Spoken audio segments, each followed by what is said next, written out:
Hey everyone, it's Richard Metal Fan here. Another day here in the quarantine zone. This is like 2 months now. Bringing you guys an old school album review, and we're gonna be looking into probably my favorite album from this band, and it's from one of the best bands in the whole like Gothenburg scene or just melodic death metal, well that whole like Swedish scene. But as you can see by the title, today we're gonna be looking into Fiction by Dark Tranquillity. This was released in 2007 under Century Media Records. Now, Dark Tranquillity for me is probably my one of my all-time favorite bands. I just like everything they've done since it's going from Skydancer up until their latest album, Atoma. But think Dark Tranquillity pretty much stands out for me. I mean, part of the whole like Swedish melodic death metal scene, along with bands such as like At the Gates or In Flames, The Haunted, Soilwork, so on and so forth. But I just think Dark Tranquillity pretty much stands out for me because they are able to still be aggressive, but also showcase some but also be a bit more melodic, not just in like the guitars, but also probably with the use of their keyboards, probably going from even like albums such as like Projector or Haven, when they started incorporating more keyboard, synthy, even like electronic elements into their sound, while not trying to be like overproduced or a bit too melodic. But I just they pretty much sticks out there a lot. And this album, like, of course, like Dark Tranquillity can be kind of subjective with albums. Like some people would prefer, like even Skydance or The Gallery, or even than Fiction, or even The Character, or Haven, or We Are the Void.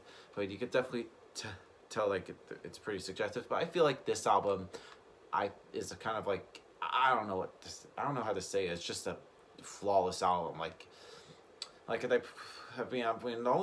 seen Dark Tranquillity live twice, and they played pretty much like a few of these songs live. They've always played The Lesser Faith or Terminus When Death Is Most Alive, or even Misery's Crown. That's a must to put them play live, or even The Mundane and the Magic. Yeah, just the one thing I love about is Michael Stan's vocals. Like his growls and just there's just really just heavy, and it just really, but also conveys a little bit of emotion to it. And he does some clean vocals on the song. I believe he got the first time he's done clean vocals since probably, if I'm not mistaken, Haven, which I think his cleans are pretty good here. Just the guitar work in general is tight. Nicholas Sundin's riffs that he does is just the leads that he comes up with is just very memorable. Same thing with the other riffing from Martin Henderson. He's just a great riff guy as well.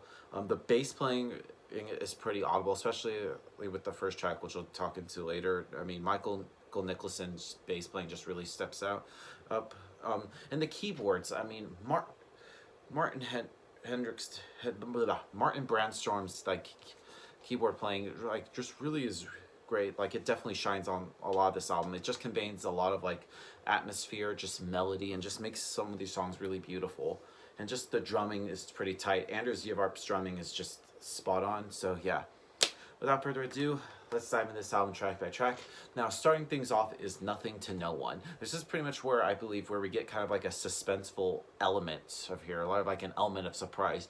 While the song itself is like aggressive and groovy, but I feel like it's pretty much the least melodic song. It's just a riff driven song, and it starts off with a really great bass riff, and overall just boom, the band just kicks in. It's just great way to start off this album. It makes you wanting more, and to make you expect what happens next. And then we go into The Lesser Faith, which is one of the best well-known songs from this band to date. It sort of like carries like suspenseful momentum, and I love how sort of like the riffs build up, and sort of like the way the drums like her played, it really just adds a lot of suspense. And I love the keyboard sort of like leads in perfectly, and it shows the band's sort of like melodic death metal tendencies, and it's just a very mesmerizing track. The next song is Terminus, Where Death Is Most Alive, which is pretty much my favorite song on this album. It's a very riff driven track, which doesn't have like much melody or even keyboards here in this track, but it doesn't like detract from the rest of the album. It's a pretty catchy song, and the intro, it kind of like sounds very just electronic-y. It kind of like something from like I don't know, just a weird like space movie or something. And I just love how the riff just goes in and out. It just makes you want to bang your head. It's a great live song. Every time, the 2 times I've seen them live and they play this song, I just lose my shit. Great song. Blind at Heart, which I think, in my opinion, is one of the most underrated Dark Tranquillity songs ever. Just this song just kicks in right away. The melodic riffs pretty much set a tone of like emotion and power for to it. It's just beautiful, and the song is just very fast, and it's like very thrash like fast, especially in like the verses, and the chorus is just so emotional. Like you could definitely feel like the way that Michael's saying does his vocals here. It just really just conveys that much of emotion, and just I love how sort of like the keyboards and even the guitars here go together and just create a lot of like an atmospheric vibe here. um, is Cypher, if I'm probably butchered that song. Now this song just boom hits you right in the face, just with some intense riffs, and then it feel like this takes a turn, and the vocals and even the keyboards sort of like guide in this track, and the melodic tendencies are pretty much present in this song, but the song itself is just still heavy. It keeps that heaviness with this song. Then we go into Inside the Particle Storm, and I feel like this is pretty much where Dark Tranquillity shows their sort of progressive like tendencies here, and it's a good way to sort of like show sort of like the flow and momentum here, but also pull back and show what the band can do instrumentally. It's a great song. And then we go into Empty Me. Now this is pretty much where things take like a big huge turn, and it's sort of like the guitar like leads in, and sort of like Michael just leads in with just a big growl that just pulls you right in, and the keyboards have like a very synthy approach here. Well, a lot of people consider keyboards to have like just have like the piano sound to it, but I feel like the keys also have like a very great synth approach here, while not trying to make it too melodic. And I just love like the song itself has like some different tempo changes. Pretty good song.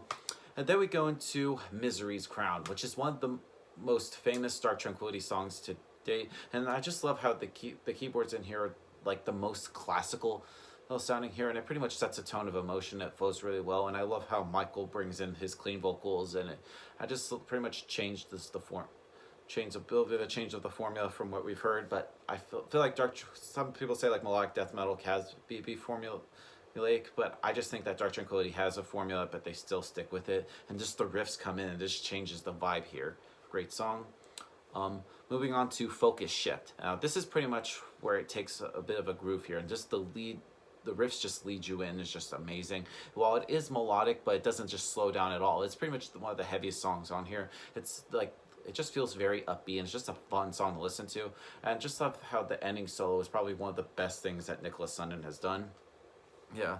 And then we go into The Mundane and the Magic, and this is a great way to end this album. It pretty much has an atmospheric like intro, and I just love how the guitars and even the keyboards really just harmonize in here. It kind of reminds me of like something from like Children of Bodom. Like I don't know, it just feels like that. But just I love how Michael just really just does his cleans, and also has like a guest appearance, female guest appearance, which I believe they haven't done since probably Haven or something, which has a lady named Nell Sigland from a Norwegian band called Hammer, which is a very beautiful song. And I just love how the vocals go in and out in here.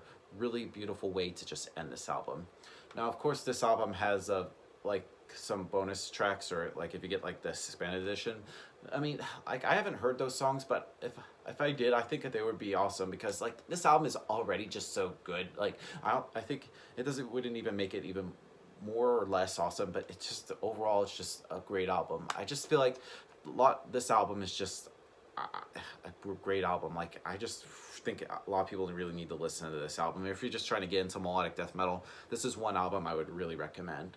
So how to give this album a score? I'm going to give Fiction by Dark Tranquillity a solid 10 out of 10. It's just, everything about it is just perfect. So yeah, that's my review of the album, guys. Let me know in the comments what you guys think about the album, and I'll see you all in the next video. And as always, keep it metal.